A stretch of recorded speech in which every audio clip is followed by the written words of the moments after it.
Retrouvez Businesswoman avec MAF Pro, l'assurance des artisans, commerçants et professions libérales. MAF Pro, la référence qualité pro. Efficace et pas cher. C'est la MAF que je préfère. C'est la MAF.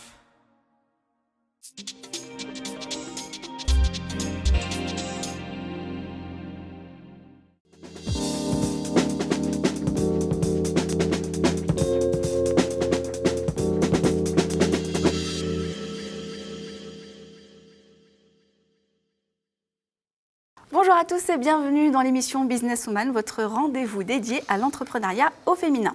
S'associer pour se lancer, qui n'y a pas déjà à songer, mais encore faut-il trouver le bon associé. Nombreux sont celles et ceux qui privilégient les affinités relationnelles aux complémentarités de compétences.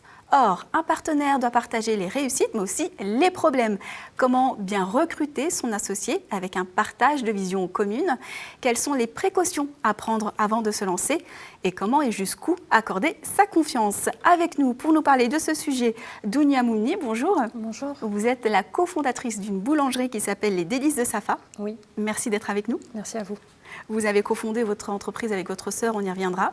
Et également avec nous, Madame Benkiran Boutaïna, bonjour. Bonjour. Vous avez cofondé donc une société de micro-crèche avec votre belle-sœur, cette fois-ci, qui s'appelle Adji Jennifer. Tout à fait. Alors, première question, on va rentrer tout de suite dans le vif du sujet. Il paraît que c'est très fortement déconseillé de s'associer, notamment avec ses amis, sa famille, les personnes proches. Est-ce que vous regrettez et comment vous est venue cette idée ? Moi, au contraire, je ne me voyais pas m'associer avec quelqu'un d'autre qu'avec ma sœur, parce que je la connais parfaitement et j'ai une confiance totale en elle. Donc, en dehors de ma sœur, je pense que ça aurait été risqué. Et personnellement, je ne préfère pas prendre ce risque. Alors, on en a parlé en introduction, justement, vous avez privilégié donc la proximité, les affinités personnelles finalement, avant de vous intéresser peut-être aux complémentarités de compétences. Non, pas forcément, parce que je pense que ma sœur et moi avons des compétences totalement complémentaires. Elle déjà parce qu'elle a un CAP en boulangerie, et moi non. Et moi j'ai cette expérience en gestion, et donc je pense que c'est deux profils qui sont totalement complémentaires et qui sont favorables à la création d'une entreprise. Donc pour vous, c'était une évidence vraiment de s'associer à quelqu'un de proche, de par le côté rassurant également de la Exactement. proximité. C'est parce que je la connais totalement, elle me connaît totalement. On peut tout se dire. Exactement. Et Madame Benkiran? Alors, moi, de mon côté, il était primordial pour moi de connaître parfaitement mon associé avant de lancer un projet en commun. Donc, j'avais le projet en tête et j'ai recherché les expertises que je n'avais pas pour pouvoir en fait créer ce projet et aller jusqu'au bout. Donc oui, de toutes les manières, il faut être complémentaire pour pouvoir s'associer. Nous, sur plusieurs domaines, en fait, nous sommes complémentaires. Par rapport aux études que nous avons faites, moi en gestion, administration et elle dans le médical. Par rapport à l'expérience professionnelle également, donc elle dans le médical, elle a une réelle expertise en technique et moi dans le commercial. Et c'était aussi une crédibilité à avoir auprès des partenaires qu'on a recherchés à travers toute notre expérience professionnelle, les clients qui étaient rassurés par son côté, le côté médical, et puis moi de mon côté les partenaires administratifs et financiers qui étaient rassurés. Mais également, moi j'ai cherché aussi à trouver quelqu'un qui était vraiment, qui avait la même vision personnelle que moi. Ayant des enfants, etc., je ne pouvais pas m'associer avec quelqu'un qui ne pouvait pas me comprendre lorsque je devais m'absenter pour ma famille. On note bien qu'il y a vraiment une complémentarité de compétences chez vos liens associatifs, on va dire. Donc on va dire que vous étiez plutôt objectif dans le choix de vos partenaires. On peut le dire aujourd'hui. Complètement. Totalement. Ça signifie quoi pour vous une association ? Une association, pour moi, c'est travailler donc en commun, trouver des expertises, comme je l'ai dit, qui me manquaient pour pouvoir atteindre un but donné. Donc voilà, avoir la même vision des choses, aller de l'avant et mettre des stratégies en place pour pouvoir atteindre un but. Et pour vous, Monia ? Et pour moi, c'était la réunion de différentes compétences pour un projet commun. Donc, toutes les deux, nous avions des expériences totalement complémentaires et on avait envie de se lancer dans l'aventure entrepreneuriale. Du coup, c'était comme une évidence. Et alors, au quotidien, concrètement, comment ça se passe depuis la création de vos entreprises respectives ? Moi, au départ, en fait, ma belle-sœur était un petit peu Réticente. D'ailleurs, j'ai une petite anecdote. Elle me disait, mais si je te côtoie toute la journée, toute la semaine, mais j'aurais plus envie de te voir le week-end. Et je dis, écoute, on se lance, on verra bien. Et pas du tout, en fait. Le week-end, on se voit avec grand plaisir et on continue de partager les mêmes choses. Et au contraire, ça nous a vraiment, vraiment rapprochés toutes les deux. Moi, c'est un peu différent, étant donné que je ne suis pas quotidiennement à la boulangerie dans notre entreprise. Du coup, on communique énormément. Il n'y a pas une journée sans qu'on s'appelle 5 fois par jour. Donc c'est un peu différent. Nous, par contre, notre association joue vraiment sur la confiance. Lorsque je ne suis pas là, j'ai une confiance entière en elle. Et elle aussi, elle me délègue totalement toute la partie administrative, gestion, comptable. C'est très important dans notre structure. Et nous, au contraire, ça nous a rapprochés, parce que maintenant, on se connaît dans un contexte différent. Non, avant, c'était uniquement familial, pour des réunions de famille ou quelque chose, des choses de cette sorte-là. Et aujourd'hui, pas du tout. Alors, vous soulevez 2 points importants. Le premier, c'est justement se connaître différemment. On peut connaître effectivement quelqu'un pendant des années, mais travailler avec lui, c'est découvrir des facettes de sa personnalité qu'on ne connaissait pas. Est-ce que ça a été le cas pour vous également ? Écoutez, moi, personnellement, je connaissais déjà très, très bien ma sœur. Aujourd'hui, je la connais mieux, mais... pas de grande surprise majeure. Pas de grande surprise. Ça a été le cas aussi pour vous ? Voilà, moi de toutes les manières je la côtoyais très souvent, mais c'est vrai que quand on a commencé à travailler ensemble, il a fallu s'adapter l'une à l'autre, mais rien d'insurmontable. Il y a le facteur confiance qui revient assez régulièrement quand on parle d'association avec la famille. Est-ce que c'est effectivement plus rassurant de se dire qu'on s'associe avec quelqu'un qui a un lien familial ?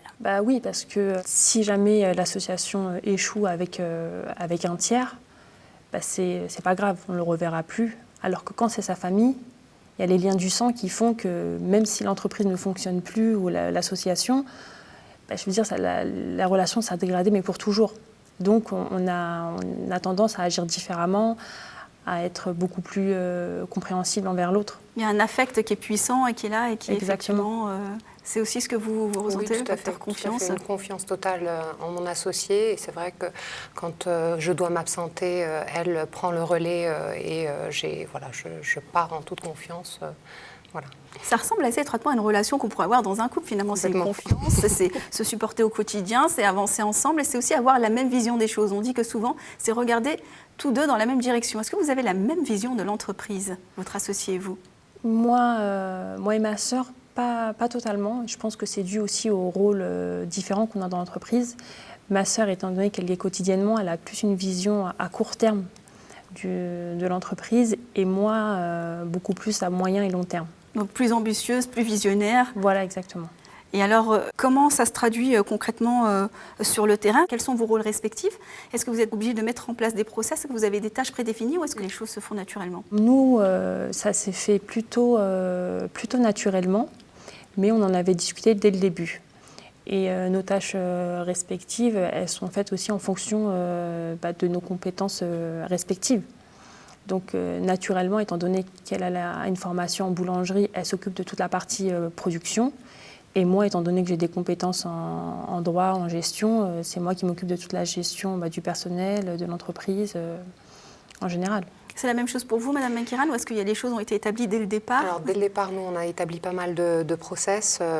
Il faut déjà se mettre d'accord sur qui fait quoi, les statuts de la société, quel genre de société, pourquoi, quels axes on va mettre en place, quelle stratégie on met en place.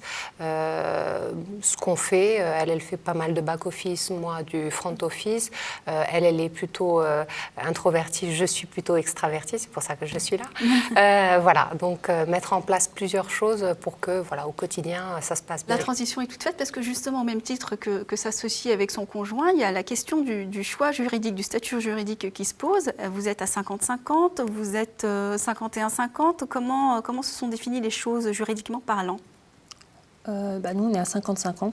On a formé une SARL et toutes les deux, nous sommes à 50-50.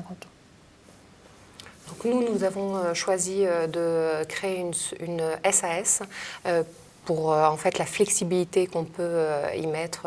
Voilà, les statuts sont complètement flexibles et on peut s'adapter en fonction de nos contraintes et nos besoins. Et nous sommes également à 50-50 dans cette société. Alors, comment s'est opéré le lancement de ces entreprises? Est-ce que ça s'est opéré exactement comme vous l'aviez prévu dans le business plan? Et surtout, quel est l'avantage de l'association? Est-ce que vous auriez pu arriver à ces résultats si vous étiez en solo, seul, dans votre coin? Vous avez 3 micro-crèches aujourd'hui. Donc en fait, nous avons créé la société en 2011 et nous avons débuté l'activité par une structure en 2012, en janvier 2012, puis 2 autres structures ont suivi. Oui, c'était ce qu'on souhaitait. Après, le développement n'est pas au rendez-vous aujourd'hui parce qu'on souhaiterait développer beaucoup plus rapidement. Mais voilà, il y a des contraintes administratives qui sont en place, donc on ne peut pas aller plus vite. Est-ce qu'on peut dire aujourd'hui que pour toutes les deux, vous êtes satisfaites de cette association? Si c'était à refaire, vous pensez que c'est vraiment un avantage de s'associer et de s'allier? Totalement. Je vais le redire, mais totalement confiance en ma sœur. Et du coup, quand ça ne va pas, je peux compter sur elle et inversement. C'est un soutien et psychologique. À plusieurs, on est plus fort que tout seul. Donc c'est vraiment très très important. C'est un avis que vous partagez? Oui, tout à fait. En fait, il y a déjà un partage des responsabilités, de la création jusqu'au développement. Il y a un partage des tâches. On ne peut pas faire toute seule ce qu'on peut faire toutes les deux. Il y a un partage des compétences. Donc, pareil, il faut aller chercher les compétences que l'on n'a pas. Est-ce qu'on nourrit quand même certaines craintes secrètement?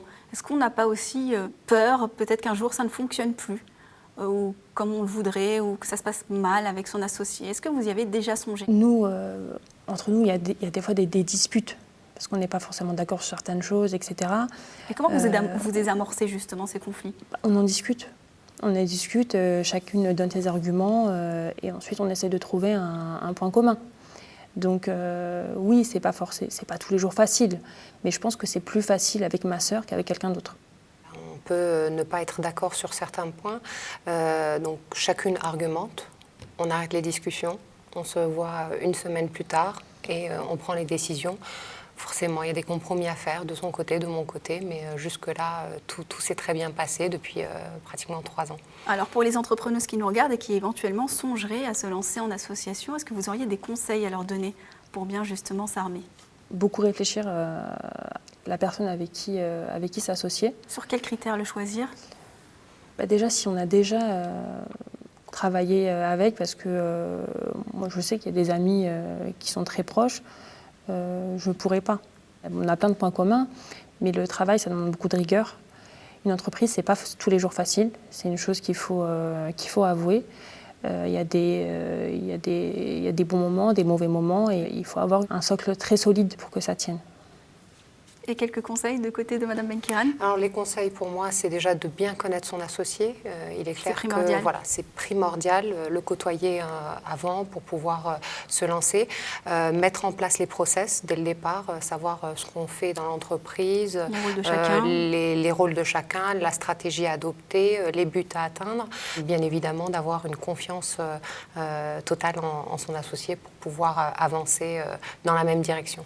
Merci à toutes les deux d'être venues sur ce plateau nous faire partager vos expériences. Merci à vous de nous avoir suivis. Vous pouvez retrouver cette émission sur Demain TV, sur WeDoBiz, sur ellesentreprenent.com et sur le site de la PCE.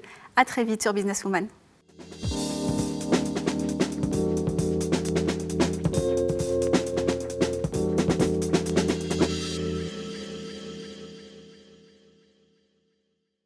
Businesswoman vous a été présenté par MAF Pro, l'assurance des professionnels depuis plus de 60 ans.